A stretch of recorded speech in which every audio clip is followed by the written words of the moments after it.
Good morning students. In the previous video we had seen about your comparator and your zero crossing detector. Now in this video we will be seeing about your skimmer trigger. Under skimmer trigger you can operate a skimmer trigger as an inverting configuration and in a non-inverting configuration there. First we will see about your inverting skimmer trigger. So in an inverting skimmer trigger, we are going to connect the input signal. So here as I said, it is your inverting skimmer trigger. So inverting skimmer trigger means the input signal should be connected to the inverting terminal of your operational amplifier. So here the input signal should be connected to your inverting terminal through your resistance R.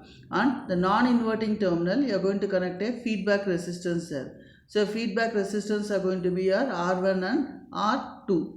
So here now the two input voltages that are going to be at the two voltages that are going to be present at the input terminals of your operational amplifier are, we can take it as here this voltage to be, this voltage I will take it as your VP voltage. Okay, the VP is nothing but the voltage at the non-inverting terminal, and this voltage to be your V in voltage because this is your input voltage that is going to be there.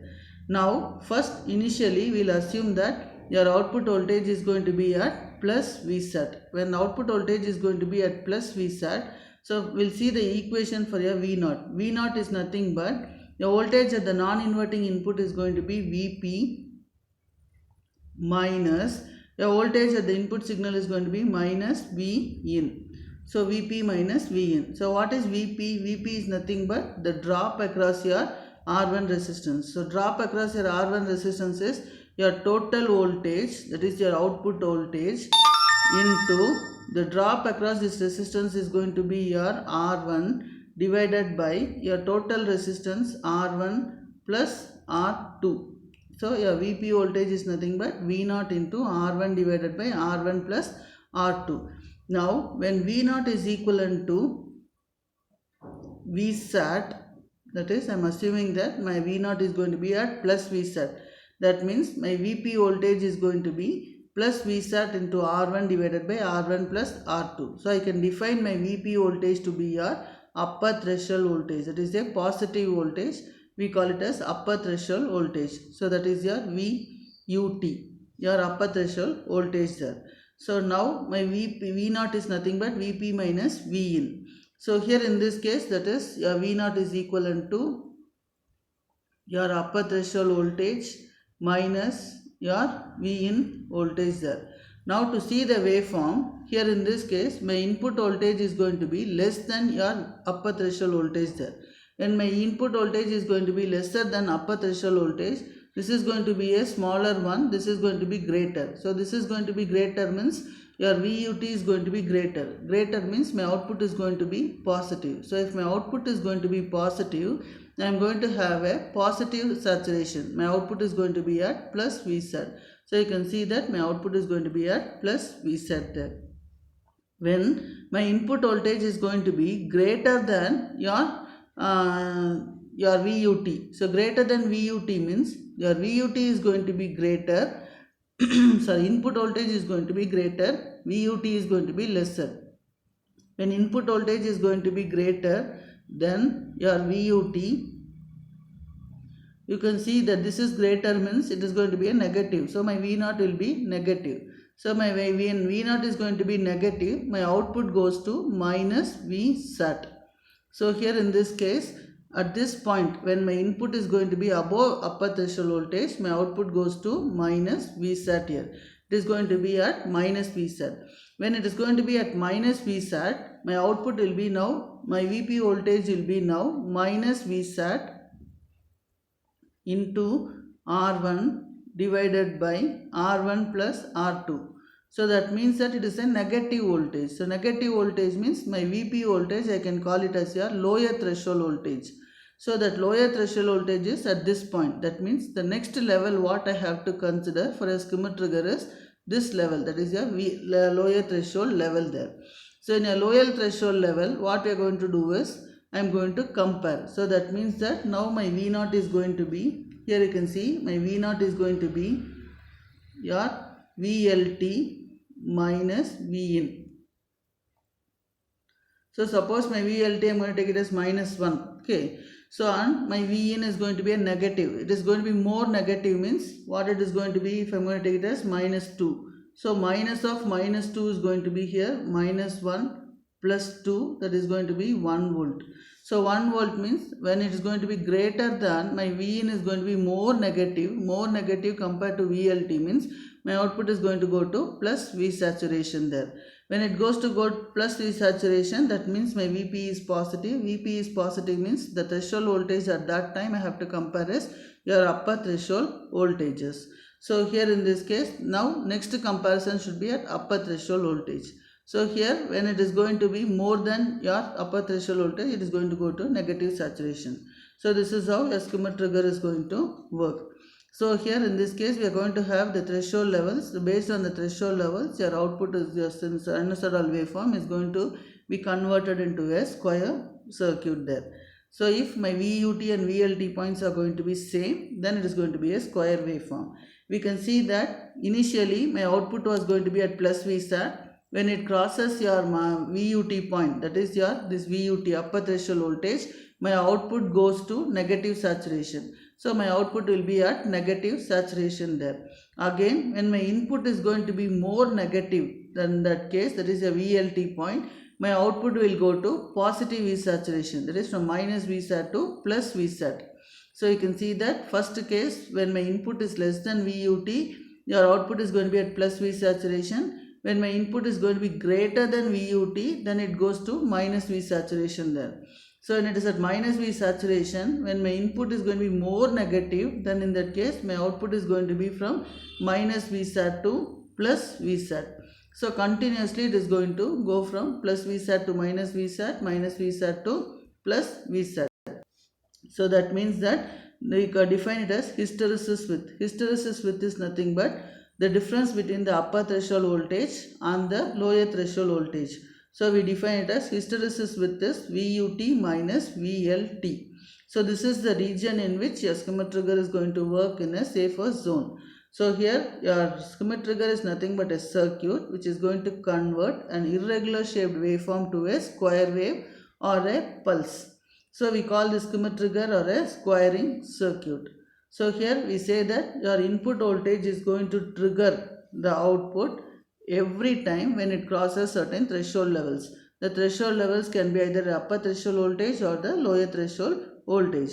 So how these threshold voltages are going to be obtained? The threshold voltages are going to be obtained by using your potential divider network. The potential divider networks are nothing but your resistors R1 and R2. And we are going to take the voltage across your resistance R1, and that voltage is going to be fed back to the non-inverting terminal of your op-amp there. Now here in this case we say that the voltage across R1 is going to be a variable reference threshold voltage there. So this threshold voltage will be varying. When the output is at plus Vsat, it will be your upper threshold voltage. When the output is minus Vsat, the voltage is going to be minus Vsat. That means the threshold levels are varying there. So we say that the voltage across R1 is a variable reference threshold voltage which is going to depend on the value and polarity of the output voltage. So based on the polarity, a threshold voltage is going to be, polarity of the output voltage, your threshold voltage is going to be decided. So when V0 is at plus Vsat, the voltage across R1 is going to be your upper threshold voltage. So in that case, the Vin should be more positive than your VUT. So here when Vin is going to be greater than your VUT, my output will switch from plus Vsat to minus Vsat. That we had seen in the explaining there. So when Vin is less than VUT, my V0 is going to be at plus Vsat. So here how to define your VUT? VUT is equivalent to plus Vsat into R1 by R1 plus R2. When V0 is equivalent to minus Vsat, the voltage across R1 is nothing but the lower threshold voltage, that is VLT. So that means that Vin must be more negative than your lower threshold voltage. When it is more negative than your lower threshold voltage, my V0 will switch from minus Vsat to plus Vsat. So for Vin is greater than VLT, my V0 is going to be at minus Vsat, and VLT can be defined as R1 by R1 plus R2 into minus Vsat. So negative means it is a lower threshold voltage, Vsat is positive means it is going to be an upper threshold voltage there. So here in this case, if the width between the upper threshold voltage and the lower threshold voltage is going to be more, then in that case if there is going to be any noise voltage and the positive feedback will eliminate your false output transitions there. So here in this case, this is going to be a continuous process or a regenerative process. That means my output is going to switch fast from plus Vsat to minus Vsat and minus Vsat to plus Vsat. Next is we are going to use a compensating resistor there. So that compensating resistor which we are going to use at the non-inverting term, and that is we are going to use is R1 parallel R2. So why we are going to use that is input voltage in series with resistor is nothing but the compensating resistor there. So that resistor should be R1 parallel R2. So why we are going to use this resistor is to minimize the offset voltage. We will be using this compensating resistor, that is a voltage source in series with your resistance R. So here we can have different inputs and different outputs. So the output of the skimmer trigger is when I give a square waveform, and when the input is going to be a sine waveform, the output is going to be a square waveform. So that we have seen the example there. So the next one is if I give a triangular waveform also, I can get the output to be a square waveform there. Similarly, if the input is going to be a sawtooth wave, the output is also going to be a pulse waveform. So sawtooth, your rise time and fall time will not be same. So as a result, the T on and T off will not be same. So we call the output to be pulse waveform there. So here comparator with positive feedback is going to exhibit hysteresis with, or we call as deadband condition. So the difference between the VUT and VLT there. So when Vin is going to be greater than your VUT, my output is going to switch from plus Vsat to minus Vsat, and it is going to return to the original state from plus Vsat to minus Vsat when it is Vin is less than VUT there. So hysteresis width to calculate VH is VUT minus VLT. So VUT is R1 by R1 plus R2 into plus Vsat, minus of VLT is nothing but minus Vsat. So if I add it, it is going to be 2 Vsat into R1 by R1 plus R2. That is your hysteresis width. So here your hysteresis width is 2 Vsat into R1 by R1 plus R2 there. So in the circuit of figure below, you are going to have your R1 value to be 100 ohms, R2 to be 56 kilo ohms, Vin is 1 volt peak to peak sine wave, and the op amp is type 741. Voltages plus or minus 15 volts. So determine the threshold voltages. Threshold voltages are nothing but your upper threshold voltage and the lower threshold voltage there, and draw the output waveform there. So Vsat is nothing but, here in this case saturation voltage is 14 volts. And minus Vsat is minus 14 volts. So to calculate the upper threshold voltage, formula is plus Vsat into R1 divided by R1 plus R2. So here R1 is 100 ohms, R1 here 100 plus 56K is 56,000 into Vsat is plus 14 volts. So my output is going to be 25 millivolts. Similarly, VLT is nothing but R1 by R1 plus R2 into minus Vsat. So here if I am going to substitute, it is going to be minus 25 volts. So the hysteresis width is going to be VUT minus VLT. 25 minus of minus 25 is 50 millivolts. This is the hysteresis width which is going to be present for this skimmer trigger there. So here they have asked to draw the waveform, means you have to draw this output waveform. So input voltage is 1 volt peak to peak. So that means this is going to be 0.5 volts peak to peak. Here this is minus 0.5. The threshold voltage, upper threshold is 25 millivolts, lower threshold is minus 25. So a transition once will occur at VUT, then at VLT, then at VUT. So when at VUT it is going to be here first plus Vsat, that is 14 volts, and when it is greater it goes to minus Vsat, so it comes to minus Vsat. So when it comes to minus Vsat, it should be in minus Vsat till this VLT point. So once VLT point is reached, it will go to plus Vsat. So like this you have to draw the waveform and show it. Thank you.